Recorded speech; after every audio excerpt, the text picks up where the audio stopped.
Hello everyone, this is Dals Colina. In this video, I'm here to talk about the 75th Berlin International Film Festival in 2025. The Berlinale is one of the big three international film festivals in the world, held every February in Berlin, Germany. It started in 1951 and is considered one of the most prestigious film festivals, along with the Cannes Film Festival in France and the Venice Film Festival in Italy. One of the biggest things that makes Berlinale stand out is that, unlike other festivals, regular audiences can actually buy tickets and watch the films. That makes a lot more accessible compared to the other festivals. So I got my tickets and watched full films this time. Now I would like to share my memories with you. Let's get started. The place you've been seeing was all filmed right in front of the Berlinale Palace. This place is the main venue of the Berlin International Film Festival, where all the biggest events take place. Its original name is Theater am Potsdamer Platz, but during the Berlinale, they temporarily changed it to Berlinale Palast. Outside of the festival, it hosts theater performances, concerts, ballet, and more. I actually watched a ballet here once. Of course, films are screened at multiple theaters across the city, but this place is always the main venue, and most of the big premieres happen here. It's especially famous for the red carpet events. The opening and closing ceremonies, as well as major premieres, are all held right here. This is where famous directors and actors make their appearances, and most of the photos and videos you see in the media come from this spot.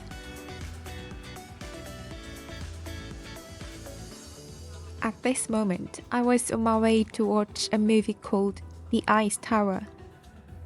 It was the premiere, and the actors were actually arriving around this time as well.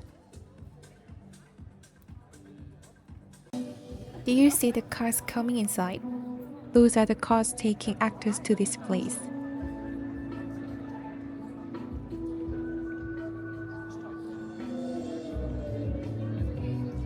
And it's not just the actors, directors, producers, film crew, and even the jury members also make their entrance like this.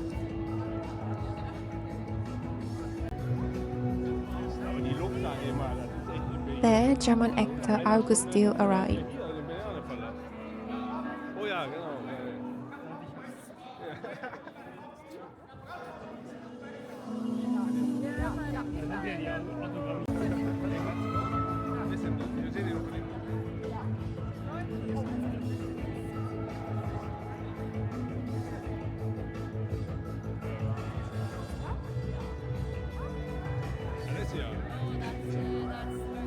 And there Marion Cotillard arrived. When the actors arrive, they actually take some time to sign autographs, take pictures with fans. There, she is also one of the actresses in this movie.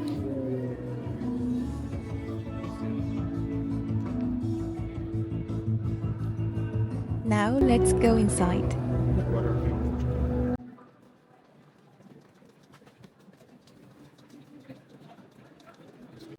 Since each ticket has a reserved seat, you really need to find your seat number carefully.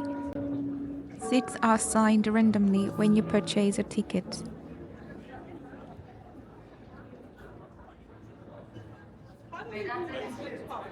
Posters of the actors are hung up in the hallway like this. And later, when they come in, they sign their own posters.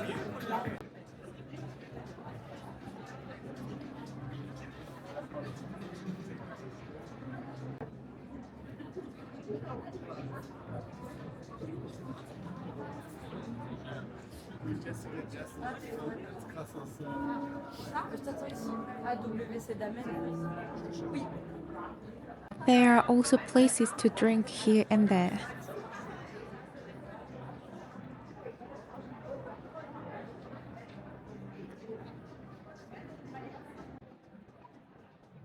My seat was on the fourth floor, so I was keep going up.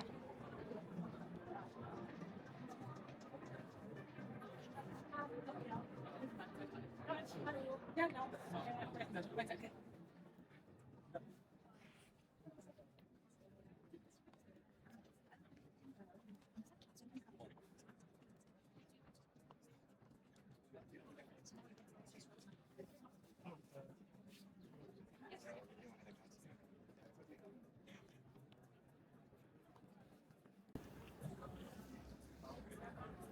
finally sat down.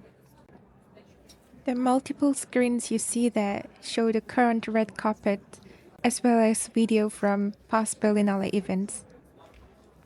You can see that they came inside.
Now you can see the actors signing their posters on the big screen in the center.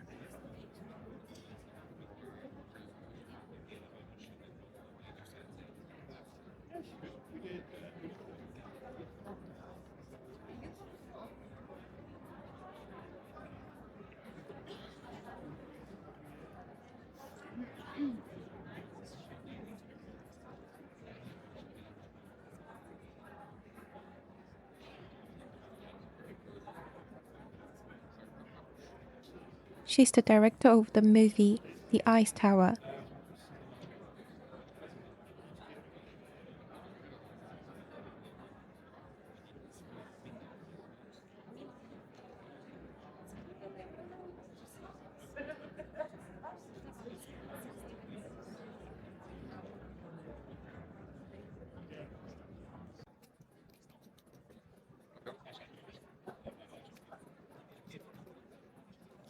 Now the screen curtain is coming down.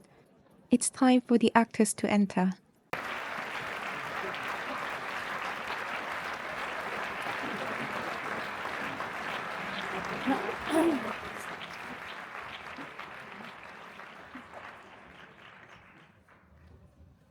And now, please welcome the cast.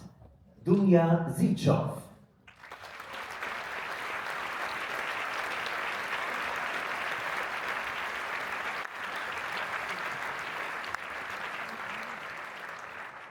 Gaspard Noé,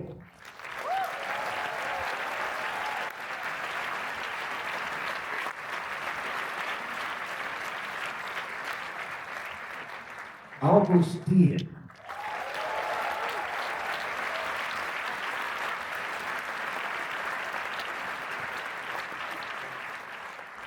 Clara Pasini,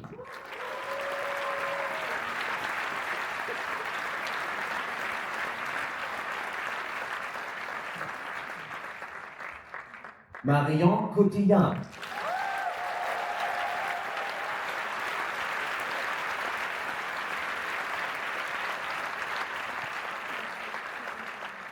please give a round of applause for the director, Lucille Hachi Halilovic.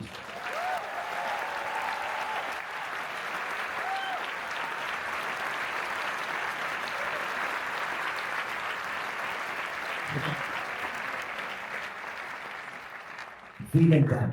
Wir wünschen Ihnen eine gute Vorführung.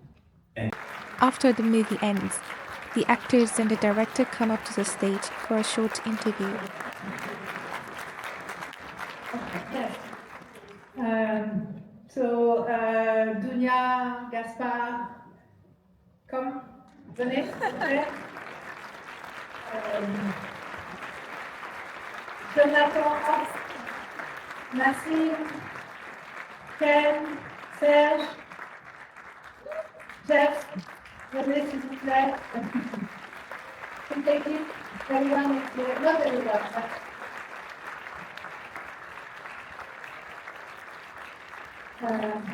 Muriel, Igmar,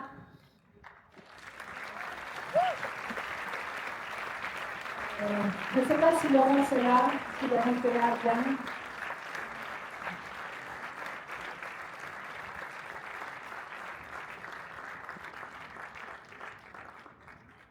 So, Jeff, the writer, Serge, the production manager, the sound editing, the producer, Gabriel, and the third album for producer.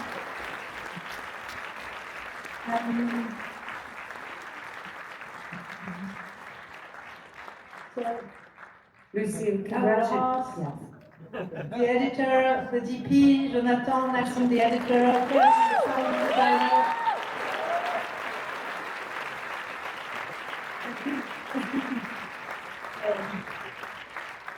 Congratulations to everyone on an absolutely beautiful film. And we tried to keep the snow going for you, but we couldn't quite do it. But Lucille, maybe you could talk a little bit about this incredible cast that you have working with you. When did you start to think about who would take each of these roles? Of course, the first name who came to my mind was Marion. I had worked with Marion many years ago, and since then we very rarely saw each other, sometimes by chance in some screening or some places like that. And then I thought, well, now will she accept to play again in one of my films? And I really, I'm so happy for many reasons, but mostly because I like her very much as an actress and as a person. So thank you very much, Marion, for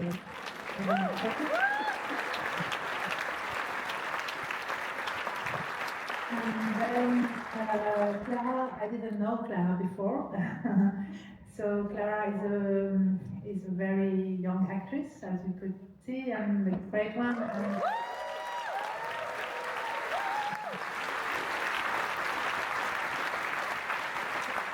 And the funny thing is that when we did the cast, so we did a casting to find Jeanne, and the casting director knew her, and Clara came very early in the process, maybe the second day of the casting, and I thought, wow, she's great, but that's just the second day of the shoot and the casting, so we will find more like her, maybe, or whatever. So it was strange because right away it was quite obvious that she could be the one. Right?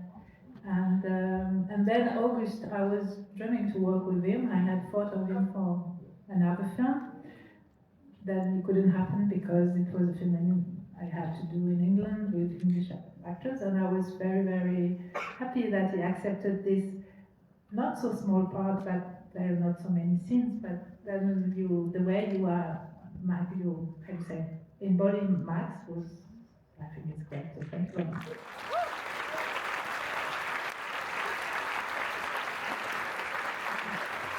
And then Dunia, and then I thought it was fun for the crew, for the film within the film, that we could have a real director to play the part of the director, and and who could it be? For a long time I was thinking of many names, and then suddenly I thought, I knew that Gaspard would love to wear a wig, and that was an occasion for him to do so. And he said, okay, if I can have a wig, then I will do it for nothing. So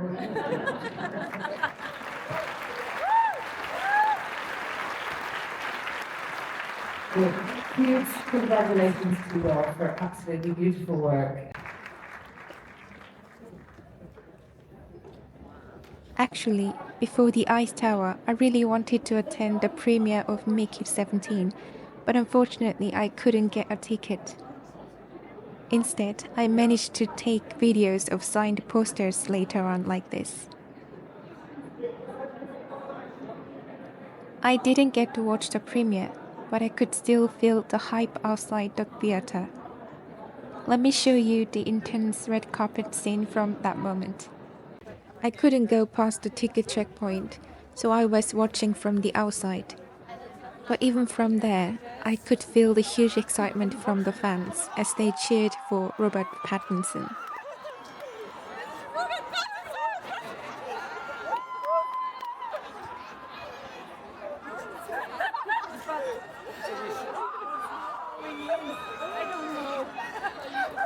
So we are just looking from here and if they let us in, we go in. Okay.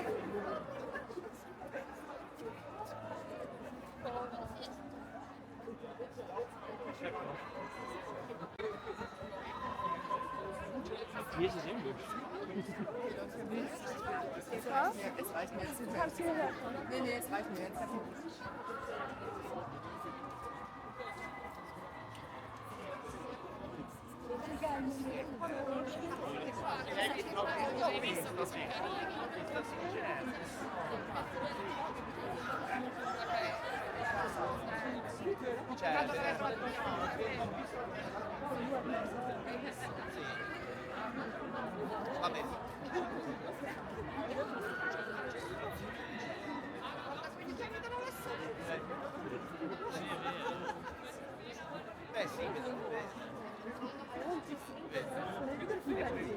There.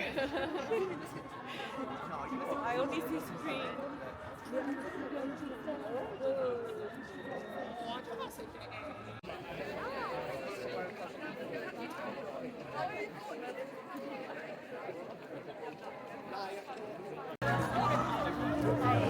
I stepped into the fun area for a bit to check it out.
The only one I didn't notice the picture is completely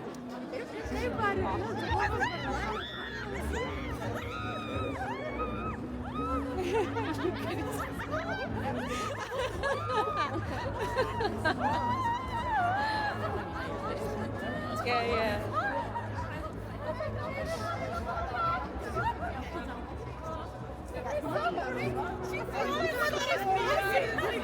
She's the only one that is posing all about sailing. I was posing?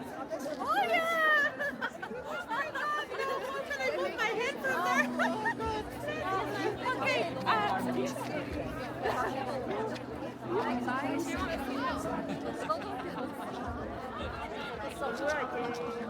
It's time for the actors to sign the posters again.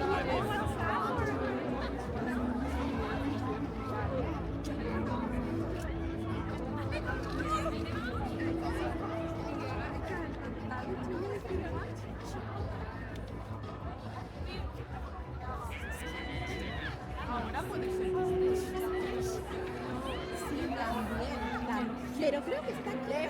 Creo que tiene que ir a la otra.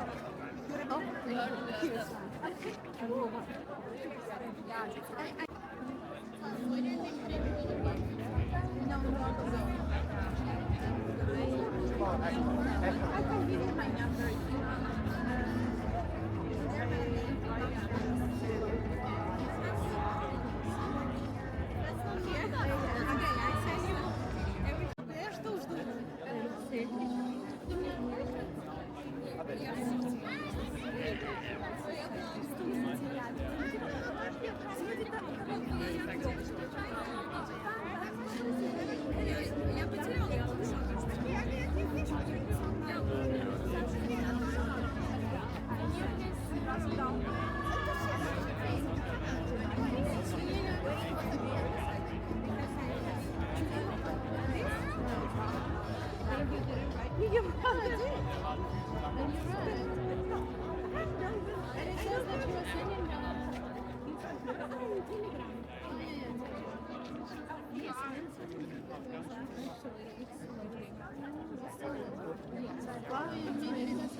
I saw her.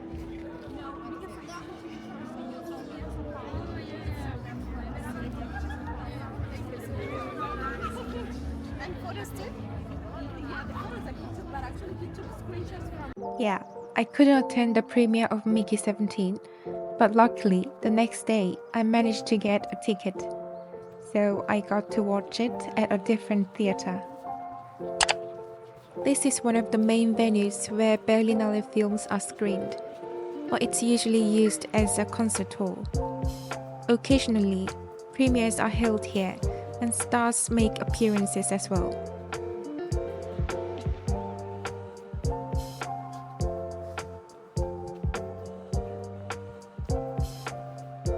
Right here, when it's a premiere, the stars arrive here first and take photos. This was actually from when I attended the premiere of The Thing with Feathers. It seemed like most people were waiting to see the lead actor, Benedict Cumberbatch. But instead of waiting outside, I just went straight to my seat, looking forward to seeing him appear on stage.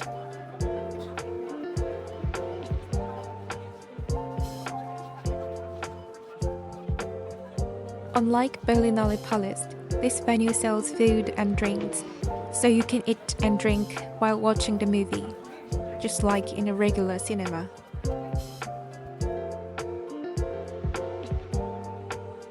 By the way, seats are not assigned here, so it's first come, first served. You can sit wherever you like. At this venue, I watched Mickey 17 and The Thing with Feathers on different days. Since The Thing with Feathers was a premiere, I was lucky enough to see Benedict Cumberbatch and the director in person before the screening. Dylan, would you like to say a few words to introduce the film? Yes, thank you everyone for coming to see this. This film has been a long journey to get to this point, starting when I first read Max Porter's incredible novella in 2015. I read it and I'd never read anything that dealt with the subject of grief in such an inventive, formally inventive, profoundly moving, but then also blackly funny. I'd never read something that had done that, and it spoke to me, and it unlocked some things that I perhaps carried around with me through my own experiences of grief. And I didn't know how I would do it, but I set off on the journey of turning it into this film that you're about to watch, with the help of lots of incredibly talented people, Benedict and Richard and Henry, the two young boys who have been here all day, but they've gone to bed now. But yeah, it's two remarkable child performances. Everyone involved in this film approached it with love and with craft, from Nicola Hicks, the sculptor who created the character of Crow, to Lucy Sullivan, who did the drawings that you see Dad do, to Zebedee, the composer, who's out there somewhere tonight. Everyone came and got involved with a sort of spirit of kindness, because ultimately, even though this is a film about a heavy subject, I see it as a love story. I see it as a film about hope, and yeah, I hope you enjoy it.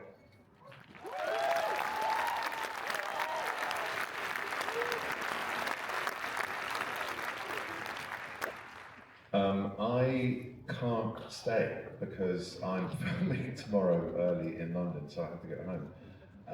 So if you've got any questions, ask them now. That's a joke, it's okay. You haven't seen the film. It's a bad joke. I'm incredibly proud to be part of this. The novel struck a similar chord for me for different reasons, but I was profoundly moved and amazed and just held in its spell from beginning to end in a very intense but short read. It's a slim volume that packs an amazingly deep punch, and this script arrived and then this person arrived with it, and our friendship sprung before the working relationship. I knew the working one was going to be great because of that, the trust I have in this man who's would have proved himself as a filmmaker of great note, but who knew how to handle narrative, had an amazingly imaginative approach as to how to make this literally great, cinematic, hopefully great.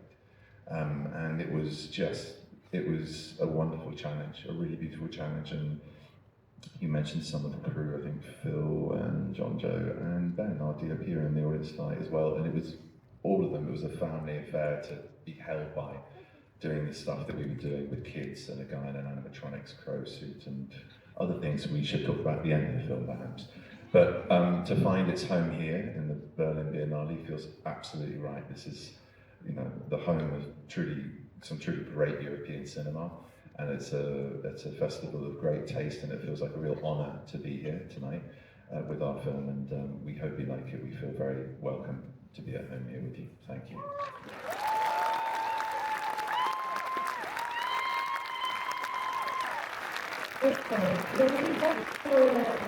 Q&A is given after the film, so please do stick around. Meanwhile, enjoy the screening. Both this movie and Mickey 17 were absolutely amazing. All the films I watched this time were really great, so I was super satisfied. Now I'll show you some of the Berlinale souvenir shops, and then wrap things up. This is Manifesto Market Berlin, one of the largest food hubs in Europe, located in Potsdamer Platz.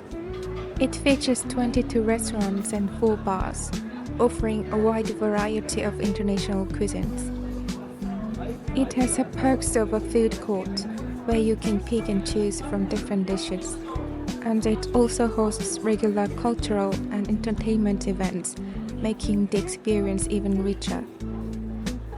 One thing I personally love about this place is that it only accepts cashless payments.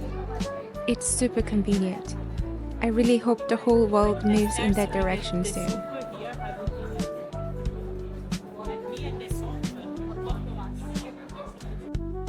There's a section here that sells Berlinale souvenirs.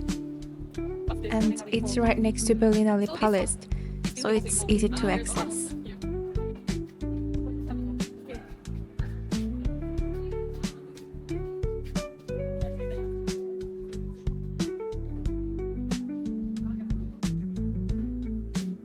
They were selling t-shirts, cups, hoodies, scarves, hats, bags, and a lot of stuff. But honestly, I didn't find a design I really liked, so I didn't end up buying anything.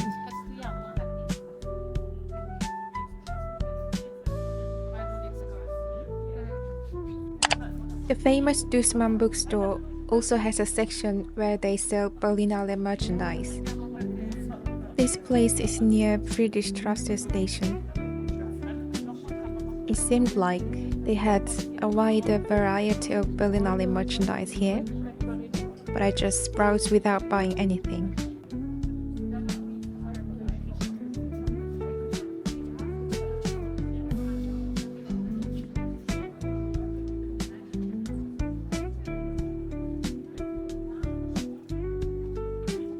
And with that, I'm wrapping up my 2025 Berlinale video.